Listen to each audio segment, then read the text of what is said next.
Si les rats avaient la taille des moutons, les gens qui ont peur de ces rongeurs n'oseraient plus quitter leur maison. D'ailleurs, tout le monde ressentirait sans doute la même chose.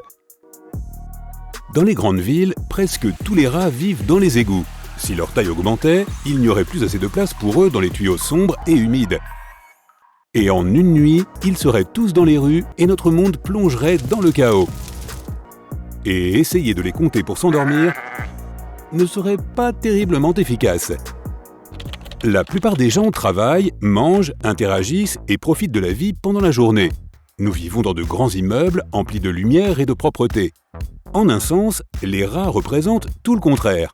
Quand la nuit tombe, les rats se réveillent. Ils vivent en dessous de nous, les égouts, les tuyaux, les métros, les stations abandonnées. Ces endroits sont pleins de rongeurs dans toutes les grandes villes. Ils sont capables de retenir leur souffle sous l'eau pendant plusieurs minutes et leur pelage lisse leur permet de nager rapidement dans les canalisations. Il y a eu de nombreux cas dans le monde où des rats ont rampé à travers les tuyaux d'immeubles à plusieurs étages, ou même de maisons privées et sont sortis des toilettes. Parfois, cela est arrivé quand il y avait quelqu'un dans la salle de bain. Ces animaux rapides et aux dents acérées vivent non seulement dans les gros tuyaux, mais aussi dans des tuyaux plus petits et plus étroits. Mais maintenant, ils grandissent en taille. Les petits tuyaux ne peuvent plus supporter leur passage et éclatent, faisant remonter les rats à la surface. Et les gros tuyaux, quant à eux, ne peuvent plus supporter le poids de milliers de rongeurs devenus énormes, et ils explosent également. Le système complexe d'approvisionnement en eau de la ville est détruit en quelques minutes. Dans beaucoup de logements, les rats ne sortent pas par les trous des toilettes. Ils se contentent de briser les carreaux de la salle de bain et de détruire complètement les canalisations. Imagine que tu entends un grand fracas depuis la salle de bain, que tu sors pour voir ce qui s'est passé et que tu vois un énorme trou dans tes toilettes. Tu te figes, deux yeux brillants te scrutent depuis l'obscurité. Et ensuite, un monstre de la taille d'un mouton s'enfuit dans une autre pièce. Tu sors de la maison par la fenêtre, tu appelles à l'aide, mais au lieu de cela, tu trouves la ville en proie au chaos. Les tuyaux éclatent dans les rues de la ville. De l'eau souillée s'écoule des bouches d'égout. La puanteur est insupportable. Des millions de personnes n'ont plus accès à l'eau courante dans leur logement. L'ampleur de la catastrophe est évaluée à des milliards d'euros. Les gens s'enfuient et d'énormes embouteillages se forment sur les routes. C'est déjà assez grave en surface, mais c'est encore pire sous terre. Tout le système d'égout est inondé. Des déchets, de l'eau froide et chaude s'écoulent des tuyaux cassés. C'est dangereux d'être en bas, en haut le sol tremble, mais ce n'est pas un tremblement de terre. D'énormes rongeurs sortent des bouches d'égout en un flot sans fin. Si tu survoles la ville en hélicoptère, les rues semblent être inondées de boue. Mais si tu regardes bien, tu verras que ce n'est pas de l'eau, c'est un fleuve de rats. Leur taux de reproduction est époustouflant. Un couple peut donner naissance à 14 petits en un seul mois. En 2 mois, ces nouveau-nés sont déjà assez mûrs pour se reproduire à leur tour. En un an, cela fait 14 000 rats nés d'un seul couple. Et cela se passe dans les égouts pendant des siècles. Il est impossible de compter le nombre de rats sur Terre. Ils sont très doués pour se cacher dans les endroits sombres et humides. Mais rien qu'à New York, on estime à environ 2 millions le nombre de ces rongeurs. Maintenant, imagine que ces 2 millions de rats deviennent aussi gros que des moutons et sortent des égouts. Des rats de taille normale couinent déjà très fort. Mais ces bêtes font tellement de bruit que tu ne peux pas sortir sans te boucher les oreilles. Tu peux entendre ce bruit horrible même depuis les toits des gratte-ciels. La mauvaise nouvelle suivante, c'est que tu ne peux pas te cacher d'eux. Les rats sont d'excellents grimpeurs, ils escaladent les arbres, les poteaux de téléphone et les tuyaux d'égout glissants. Leurs pattes griffues sont devenues plus grandes et plus fortes maintenant. Un rat moyen peut courir à 13 km/h. Désormais, ils peuvent courir aussi vite que les chevaux. La nuit, ces animaux avaient l'habitude de ramper dans les égouts pour trouver de la nourriture dans les ordures de la ville. Maintenant, ils ont besoin de plus. Et le pire chez ces rongeurs, ce sont leurs dents. Un rat a des incisives très robustes et très pointues, qui ne cessent de grandir. Ils ont besoin de ronger des choses pour aiguiser leurs dents.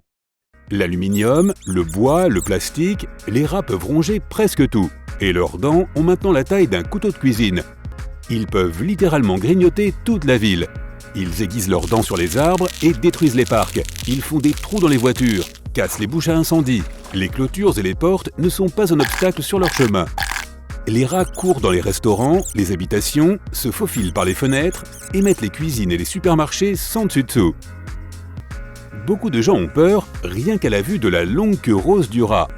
Cet appendice les aide à garder leur équilibre et à maintenir leur température corporelle.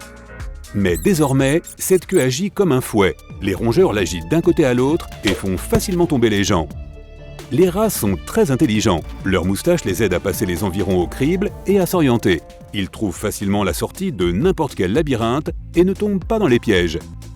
Si tu donnes à l'un de ces rongeurs un morceau de nourriture empoisonnée, il en prendra une petite bouchée, se sentira mal et ne tombera plus jamais dans ce piège. C'est pour cette raison qu'aucun poison ne peut exterminer ces créatures rusées. De plus, les rats sont, à bien des égards, des animaux vraiment tenaces. Leurs yeux peuvent voir non seulement ce qui se passe sur les côtés et devant eux, mais aussi au-dessus d'eux. Cela les aide à échapper aux oiseaux de proie. D'ailleurs, ils n'ont pas peur de tous les oiseaux. Les rats peuvent chasser les pigeons et les moineaux. Dans certains pays, ils réduisent les populations d'espèces rares en volant les œufs des nids. Désormais, n'importe quel oiseau peut devenir le dîner des énormes rongeurs. Les rats ont une excellente ouïe. Ils reconnaissent les sons de haute fréquence qu'un humain ne peut même pas entendre. Si l'énorme bête se met à te poursuivre, tu ne pourras pas lui échapper. Même si tu te caches très bien, il pourra t'entendre respirer. Mais le pire, c'est qu'ils sont porteurs de nombreuses maladies. Les rats raclent les ordures, les déchets et fouinent dans les endroits où vivent de nombreuses bactéries potentiellement nocives.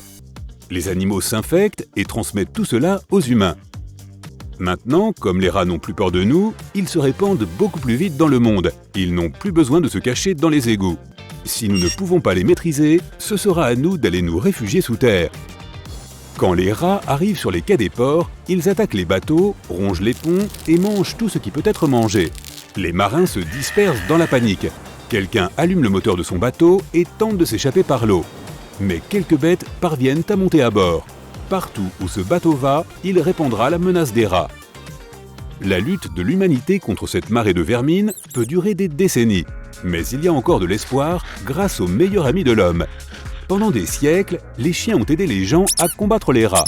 Ce sont des chasseurs habiles et pour augmenter leur efficacité, les gens ont même élevé un chien spécialement entraîné pour combattre les rongeurs nuisibles. Au fil des ans, les rats ont développé une peur innée des chiens. Maintenant, imagine une énorme vague de créatures grises. Elles font tout tomber sur leur passage, leur grincement étouffe les cris des gens et les klaxons des voitures. Elles occupent toute la rue et avancent sans ralentir. Soudain, un petit chien apparaît devant la masse grouillante. Il se tient sans peur au milieu de la route et regarde la marée qui s'approche. Les rats remarquent aussi le chien et s'arrêtent. Les couinements s'atténuent et tout devient silencieux. Un aboiement court et fort. La vermine recule dans la confusion et se met à courir. En voyant cela, les gens sortent de leur cachette avec leur chien en laisse. Ensemble, ils parviennent à chasser la menace de la ville. Mais tout le monde sait que ce n'est pas encore la fin. Il n'y a pas d'acclamation dans la foule, les gens regardent l'horizon intense et sinistre. Mais en une minute, ils voient la seule bonne chose que les rats aient faite. Les rues de la ville sont propres. Les rongeurs ont mangé et emporté toutes les ordures. Les rats de taille normale aident à se débarrasser des déchets organiques, ce qui sauve les villes de la puanteur. Avec leur nouvelle taille, ils ont nettoyé la plupart des décharges et des poubelles. Mais les gens savent que les rats reviendront. Pas à cause de la faim ou pour essayer de s'emparer à nouveau de la cité, les ordures s'accumuleront dans la ville et autour d'elle. Et partout où il y a des ordures, il y a des rats.